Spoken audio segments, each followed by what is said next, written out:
not really mentioned this before, but I like a good sandbox game. I mean, my first game review was of a sandbox game, but that style of game is only as good as the methods in which you can get around.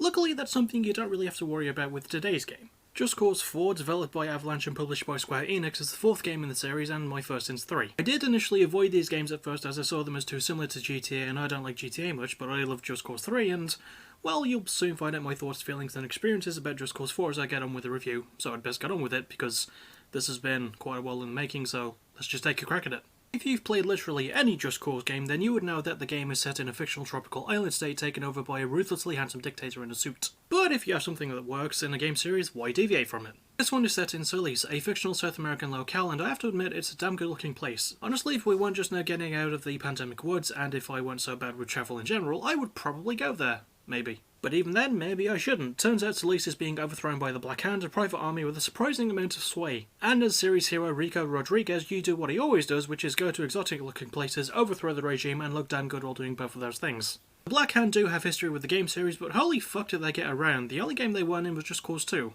which is weird. Now for some aesthetics. I alluded to it earlier, but damn, this game looks gorgeous, in terms of its environments at least. The character designs look okay, but there's something about that didn't translate well. The music is simply good for the series though, nice swelling orchestral action pieces, giving the series its usual James Bond-esque feel. The game amps this up for whenever you're caught in a storm, adding more tension to it all, and the score is arguably at its best during those moments. As I said when talking about the setting, Solis is a tropical island, and as usual with main character Rico, your job is to go around and liberate the absolute hell out of it. The main enemies are the Black Hand, the private army that I mentioned earlier, led by new character Gabriela Morales. Oh yes, the Black Hand appeared in previous entries in the Just Cause series, but what makes them important to this story? Well, there's a revelation that Rico's dad used to work with them. Dun dun dun! Gabriela is also, by the way, the cousin of Mira Morales, who is one of the good guys. Mira first appeared at the end of Just Cause 3, telling Rico about Solis in the first place to go over Rico's father's work on Project Iapa. Rico's father, Miguel, had a hand in helping to make it with the main bad guy, and basically the purpose of it was to create weather cores to, you know, control the weather and try to make life for the citizens of Solis better and brighter. Now, quick show of hands, does anyone want to try and guess how well that went? And you can't liberate the hell out of an island without someone to overthrow, and that's where the main villain Oscar Espinosa comes in.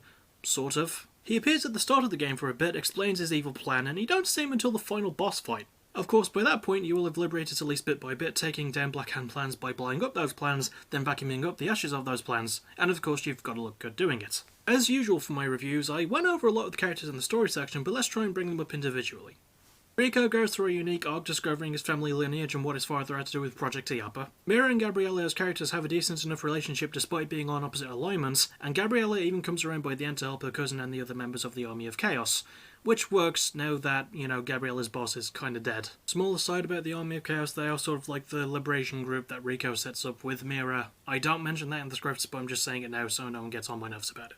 Obviously, fellow Just Cause mainstay Tom Sheldon appears as well, and I like that there's still tension between him and Rico, but they do their best to patch it up. And besides Tom joining Rico are also Mira's uncle Lanza Morales, a scientist who also worked on Project Iapa, and Cesar Padron, a former pilot and tinfoil hat enthusiast. Eventually, the characters learn to gel together and help Rico liberate the hell out of Solis by sending tornadoes at all of Oscar's bases. Speaking of Oscar, the villains usually get their own segment for this bit, but for the most part your only real villain is Gabriela, and it's not even her. You don't really get to actually fight her in the game, and she only appears in cutscenes for the most part, and as I mentioned earlier, Oscar only appears at the start of the game and then at the end of the story. It's one of my few complaints with the game, but it's offset by Rico's character development and his new outlook after the events of Just Cause 3 and the revelations about his father. Of course, the main reason that people are into Just Cause is the gameplay, and when I say people I mean me, and also the other people that have played the Just Cause games. And it's your typical Just Cause fare in terms of gameplay. There's a big all pretty sandbox full of greenery and industrialism, and your job is to go around and blow up the industrialism, which you could do with a wide variety of guns, gadgets and vehicles, which I guarantee that you will never use unless it's for a story mission. That having been said, let's talk about the guns and gadgets. A lot of Just Cause's weaponry is unique when compared to most shooters of its kind, and they amped it the fuck up for this game. There's a burst rifle, and I like me a burst rifle, a burst grenade launcher, rocket launchers, and maybe my favourite, an assault rifle with a secondary fire that launches attack drones.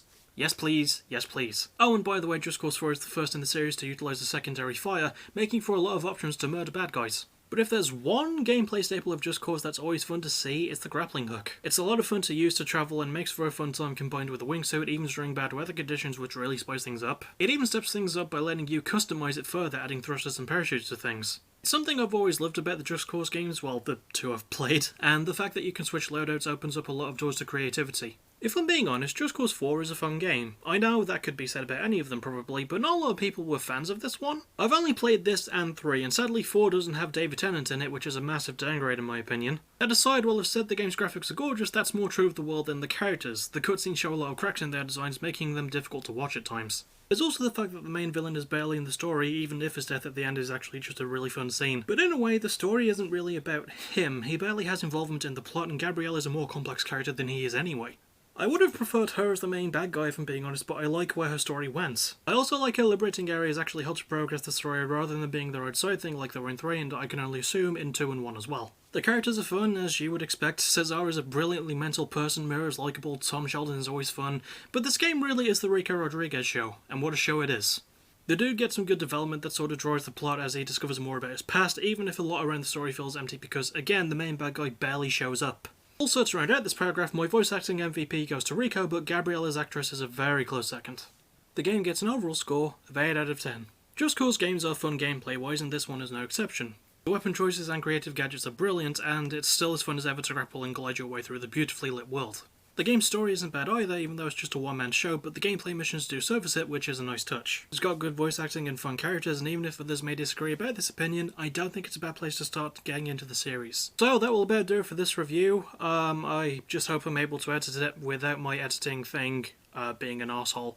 The next game I'm going to review will be Spiritfarer because there's so much I've finished that I need to get reviewed and done. And I want to apologise for no PBW versus AVW stream this week. I was trying to get my Xbox Series S set up and there were a lot of complications. Basically I had to rebuy the game digitally, which is a pain in the hole because I've already got it physically and it's a massive pain in the arse. The next video you'll see me for will probably be another Music of the Week, or most likely at this point a Fight of the Night review.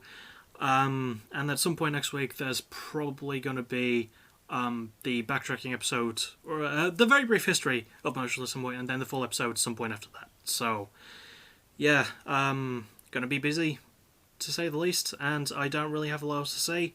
I hope you enjoyed this video, and as always, thank you for watching, you're awesome, thank you for being patient, bye bye.